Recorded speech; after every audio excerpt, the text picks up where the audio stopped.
nakakapatay gutom. So, nag-shopping tayo, guys, sa Dali. Namili na naman tayo sa Dali, guys. Grabe, mga pangmalakasan na naman itong mga pinagbibili natin, no?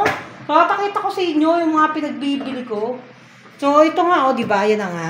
So, ito yung butter bar. Ito yung butter nila doon sa Dali's, guys. Cholesterol-free food.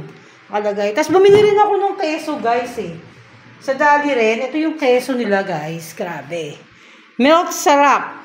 Say cheese, milk syrup. Yun. Tapos ito, yan yung mga pinagbibili. So, bumili tayo nung dip natin doon sa ating snack. Yan, itong cheddar. Fritos, brand, mild cheddar. So, try lang natin yan. So, wala kang idea kung masarap yun. Kasi ito yung napakasarap, guys. So, yung tortilla, chips. Ito yung Dali's pala to, guys. Yung barbecue. Ang sarap nito, promise. Kasi ano natin siya doon. Kasi ang kulit, guys, yung stick. O nila ibang klase. Grand Biscuit Chocolate Wafer Stick. Ayan, guys. So, ang ganda ng lalagyan, diba? Mas presentable din lalagyan kaysa doon sa stick. Oh, guys, ang ganda. Ang ganda ng lalagyan niya, promise. Tapos, nagtipid tayo ngayon sa mantika. Bumili tayo ng Baguio Pure Coconut Oil, guys. So, ito na lang muna yung binili natin.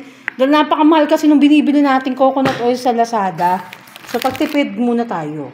So, ito naman yung ating vinegar. Raha Puro Vinegar. Asim na hahanap-hanapin po. Tsang lupit, no? So, ayan na nga, guys. Ayan na. At ito na naman, guys, yung ating tsokolate po. Tragis na to. Yung Go Choco Powdered Milk Chocolate Drinks. Go Choco. Grabe, guys. Parang Milo lang, di ba? Yung packaging nga parang Milo. Pero mas marami to sa laman sa Milo. Tsaka hindi mo na kailangan lagyan ng asukal kasi nga, matamis na siya, guys. So, yung dalawang ganyan yung binili natin. Dalawang ganon. Kasi ito nga, bumili nga tayo ng fudgy bar. Yan. Tapos bumili tayo ng Hansel.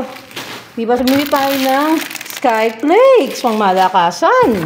Tapos bumili tayo ng mayonnaise para paggawa natin ng ng egg sandwich, guys. Diba? So, yan. Tapos bumili tayo yung kape natin, guys. Yung coffee ni Juan. Yung binili natin, guys. Pero itong coffee ni Juan, guys, kailangan nyo lagyan na sugar. Kasi ang sagwa ng lasa niya pag purong ano lang siya, guys, pag puro siyang kape lang. So, ito na nga yung mga pinagbibili natin. So, bumili rin tayo ng itlog, guys. Isang tray ng itlog nila is 230 lang, guys, pambira. Siguro yung size nito, nasa medium size siguro, 230. So, dalawang tray ang ating binili. Stock na natin, lalagay na natin sa ref. So, yun na nga, guys, pinapakita ko sa inyo. Tapos, yung shampoo pa pala, guys. Ito yung shampoo, Empress Shampoo. Binili rin natin yan. Empress Shampoo.